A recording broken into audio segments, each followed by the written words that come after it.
मोदी के गढ़ में गरजेंगी ममता बनर्जी, वाराणसी में अखिलेश संग मांगेंगी सपा के लिए वोट। जी दोस्तों, आपको बता दें कि पश्चिम बंगाल की मुख्यमंत्री और टीएमसी प्रमुख ममता बनर्जी एक बार फिर से यूपी चुनाव में अपनी उपस्थिति दर्ज कराने जा रही हैं। छठे चरण की वोटिंग के बीच गुरुवार को ममता बनर्जी प्रधानमंत्री मोदी के संसदीय क्षेत्र वाराणसी में समाजवादी पार्टी के अध्यक्ष अखिलेश यादव के साथ रैली करेंगी। काशी सहित 54 सीटों पर 7 मार्च को 7वें चरण में वोटिंग होगी। सपा के वाराणसी जिला प्रमुख संजय मिश्रा ने बताया है कि पश्चिम बंगाल की मुख्यमंत्री 2 मार्च यानी बुधवार की शाम वाराणसी पहुंचेंगी। अगले दिन वह सपा अध्यक्ष अखिलेश यादव के साथ एहरगी गांव में जनसभा को संबोधित करेंगे। मिश्रा ने आगे बताया है कि इस रैली में सपा गठबंधन के साथ ही राष्ट्रीय लोक दल के प्रमुख जयंत चौधरी, सुहेलदेव, भारतीय समाज पार्टी के ओम प्रकाश राजभर और अपना दल की कृष्णा पटेल भी मंच पर मौजूद होंगी। वहीं आपको बता दें कि इस चुनाव में ऐसा पहली बार होगा जब सपा गठबंधन के साथ ही सभी एक साथ एक ही मंच पर मौजूद होंगे।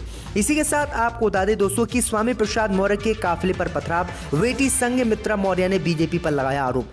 जब दोस्तों आपको बता दें कि उत्तर प्रदेश के कुशीनगर जिले में सपा नेता स्वामी प्रसाद मौर्य के काफिले पर हमले की खबर आ रही है।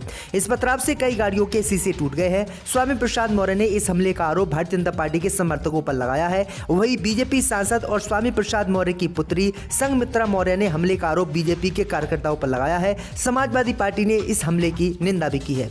इसी के साथ आपको बताएं दोस्तों कि गोरखपुर में वोटर्स के लिए ऑफर, उंगली पर लगी स्याही दिखाओ और डॉक्टरों से मुफ्त इलाज पाओ। जब दोस्तों आपको बता दें कि चुनाव में मतदान प्रतिशत बढ़ाने के लिहाज से लोग को प्रेरित करने के लिए गोरखपुर में IMA ने पहल की है कि मतदान करने वाले लोग शहर के विशेष डॉक्टरों से एक दिन मुफ्त इलाज करा सकेंगे। उंगली पर लगी स्याही दिखाकर और निःशुल्क पर्चा बनवाकर ये लाभ उठा सकेंगे। ये 6 मार्च को सीतापुर आई हॉस्पिटल में इसके लिए शिविर का आयोजन होगा। IMA अध्यक्ष डॉक्टर शिव शंकर शाही ने अपील की है कि अधिक से अधिक मतदान कर प्रदेश में गोरखपुर का नाम रोशन करें।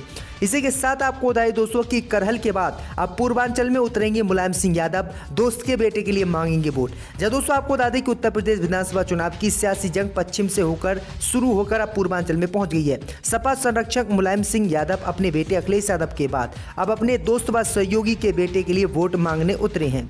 मुलायम सिंह ने अभी तक सिर्फ करहल सीट पर जनसभा की और अब पारसनाथ यादव के बेटे लकी यादव के लिए जौनपुर की मलहनी सीट पर प्रचार करेंगे और वोट मांगेंगे। प्रधानमंत्री मोदी भी उसी दिन उसी जिले में रैली कर अपना दुर्गा बचाने की कवायद करेंगे। तो मुलायम सिंह यादव बेल्ट के बाद पूर्वांचल के सियासी समीकरण को साथ देंगे। इसी के साथ आपको बताएं दोस्तों कि 3 मार्च को होगा 6वें चरण का मतदान। आदित्यनाथ सहित इन दिग्गज नेताओं की साख। जब दोस्तों आपको बता दें कि उत्तर प्रदेश 2022 की विधानसभा का चुनाव अब अपने उत्तरार्ध पर पहुंच चुका है। 5 चरणों के मतदान हो चुके हैं और अब 2 चरणों का मतदान होना बाकी है।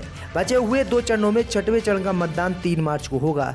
विधानसभा चुनाव का ये 6वां चरण काफी महत्वपूर्ण है क्योंकि इस चरण में मुख्यमंत्री योगी आदित्यनाथ, सलभ मणि त्रिपाठी, सूर्य प्रताप शाही, राम अचल राजभर, लालजी वर्मा और स्वामी प्रसाद मौर्य सहित कई अन्य राजनीतिक दिग्गजों की किस्मत भी दांव पर है। आइए जानते हैं कि 6वें चरण में कौन कौन से प्रत्याशी जिनकी प्रतिष्ठा दांव पर लगी हुई है। दरअसल आपको बता दें कि गोरखपुर की सदर विधानसभा सीट से मुख्यमंत्री योगी आदित्यनाथ चुनाव लड़ रहे हैं। इस पर योगी आदित्यनाथ की प्रतिष्ठा दांव पर लगी हुई है। तो वहीं लगातार कई बार सांसद भी बने हुए हैं। चिल्लूपार विधानसभा से हरिशंकर तिवारी हैं। वहीं आपको बता दें कि रुद्रपुर में कांग्रेस के राष्ट्रीय प्रवक्ता अखिलेश प्रताप सिंह की साख दांव पर लगी है। देवरिया सीट से सलभ मणि त्रिपाठी की प्रतिष्ठा दांव पर लगी हुई है।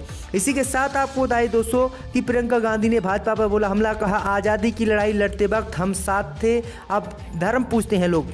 जय दोस्तों आपको बता दें कि 6ठे चरण के प्रचार के दौरान प्रियंका गांधी ने पूर्वांचल में जोरदार रैलियां की। उन्होंने प्रचार के दौरान सिद्धार्थनगर में भाजपा सपा बसपा पर जमकर निशाना साधा। इटावा और सोहरतगढ़ में आयोजित जनसभा में उन्होंने जाति धर्म की राजनीति करने वालों को घेरते हुए कहा कि उनका मकसद विकास करना नहीं है।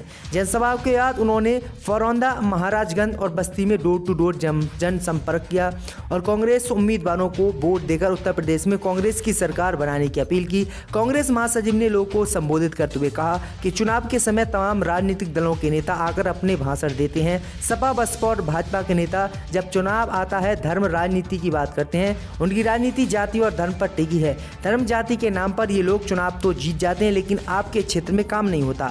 आपने कभी सोचा कि आपके क्षेत्र का विकास क्यों नहीं होता? ये सिलसिला चल निकला है। चुनाव जीतने के बाद ना कोई पाठशाला बनाता है, ना सड़कें बनाता है, ना बिजली आती है। आपके क्षेत्र में उद्योग धंधे भी नहीं आते हैं।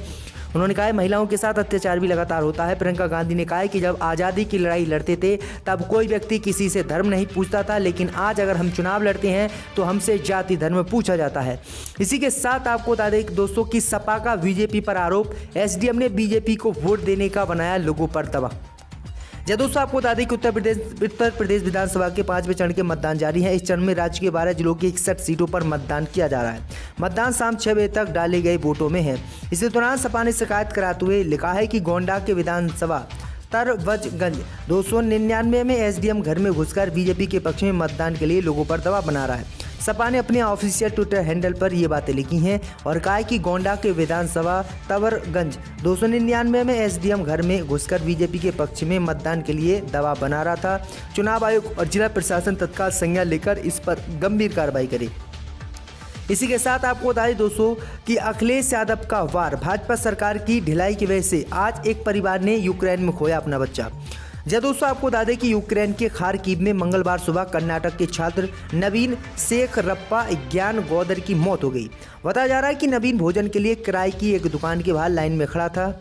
नवीन ने फ्लैट से बाहर निकलने से पहले अपने पिता शेखर से बात की थी। प्रधानमंत्री मोदी और कर्नाटक के मुख्यमंत्री ने नवीन शेखरप्पा के पिता से बात की। इधर मामले में सियासत भी शुरू हो गई है। विपक्षी दलों के नेताओं ने बीजेपी सरकार को घेरना शुरू कर दिया है। समाजवादी पार्टी के अध्यक्ष और यूपी के पूर्व मुख्यमंत्री अखिलेश यादव ने बड़ा आरोप लगाते हुए कहा है कि भाजपा सरकार की ढिलाई की वजह से आज यूक्रेन में एक परिवार ने अपना बच्चा खो दिया है, जो काफी दुखद है, क्योंकि बीजेपी चुनाव प्रचार और उत्तर प्रदेश में चुनाव जीतने में लगी हुई है। उन्हें देशवासियों की कोई फिक्र नहीं है। इसी के साथ आपको बताएं दोस्तों कि राजा भैया और गुलशन यादव के समर्थकों के बीच मारपीट मामले में 4 और एफआईआर दर्ज। यह दोस्तों आपको बता दें कि यूपी चुनाव के दिन राजा भैया और गुलशन यादव के समर्थकों के बीच हुए टकराव के मामले में पुलिस ने 4 और एफआईआर आज दर्ज कर ली हैं, जिसमें 85 लोग आरोपित बनाए गए हैं। इसके पहले सोमवार को 2 एफआईआर पार्टी समर्थकों व 1 एफआईआर माइक्रो अबर्जर की तरफ से दर्ज कराई गई थी। मतदान के दिन कुंडा व बाबागंज विधानसभा क्षेत्र में जनसत्ता दल, लोकतांत्रिक और सपा समर्थकों के बीच जगह जगह पर टकराव हुआ था, जिसके बाद पुलिस ने 2 एफआईआर दर्ज की थी, लेकिन अब इसकी संख्या बढ़ाकर 4 कर दी गई है। इसी के साथ आपको बता दें कि सचिन पायलट का बीजेपी पर निशाना, कहा डबल इंजन की सरकार का एक इंजन लखनऊ, दूसरा दिल्ली में होगा सीज। जब दोस्तों आपको बता दें कि कांग्रेस के वरिष्ठ नेता सचिन पायलट ने मंगलवार को भारतीय जनता पार्टी नेताओं के डबल इंजन के वक्तव्य पर कटाक्ष करते हुए कहा है कि मौजूदा विधानसभा चुनाव में सरकार के एक इंजन लखनऊ में और दूसरा दिल्ली में सीज करने का काम जनता करेगी। यूपी विधानसभा चुनाव के 7वें और अंतिम चरण के प्रचार के लिए जौनपुर पहुंचे पायलट ने मंगलवार को पत्रकारों से बातचीत में ये बातें कही हैं। इसी के साथ आपको बताएं दोस्तों कि बिना सुरक्षा तामझाम शिव मंदिर पहुंची प्रियंका गांधी, लाइन में लगकर किया सेल दर्शन। यह दोस्तों आपको बता दें कि यूपी में विधानसभा चुनाव के बीच बड़े महाशिवरात्रि पर तमाम नेताओं के भोले बाबा को भी खुश करने का मौका नहीं जाने दिया है। कांग्रेस महासचिव प्रियंका गांधी वाड्रा भी इसी बहस नवक्लव के वेसाहा स्थित सिहारी शिव मंदिर पहुंची। इस दौरान उनके साथ सुरक्षा का कोई तामझाम नहीं नजर आया। मंदिर के बाहर तक लगी लाइन में प्रियंका सबसे पीछे खड़ी हो गई। इसके बाद अपनी बारी का नंबर आने पर ही अंदर जाकर जल अभिषेक किया। इस दौरान प्रियंका के साथ सेल्फी की होड़ मची रही। प्रियंका ने अपना वीडियो शेयर किया है, जिसमें साफ दिख रहा है कि प्रियंका गांधी को किस तरह से लोग अपने गलों में लिपेट रहे हैं। इसी के साथ आपको बताएं दोस्तों कि ताजमहल परिसर में पाकिस्तान जिंदाबाद का नारा लगा, सुरक्षा कर्मियों ने घेर कर पिटाई की। जब दोस्तों आपको बता दें कि शाहजहां के उर्स के मौके पर ताजमहल में एंट्री फ्री कर दी गई।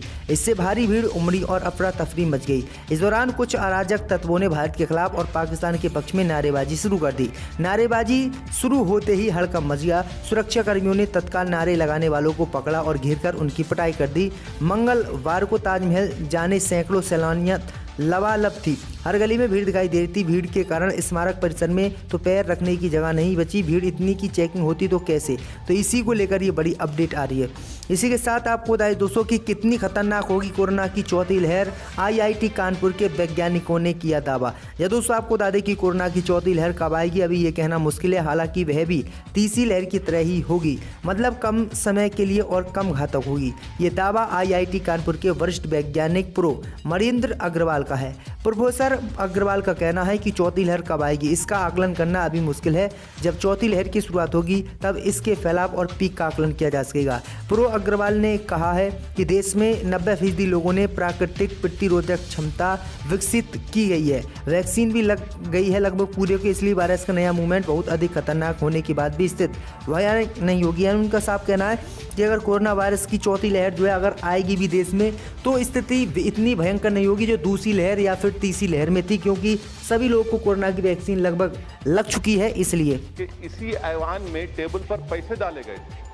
अब कौन उस वक्त यहाँ बैठा था वो अक्लमंद जानते हैं, मगर मैं दोहराना नहीं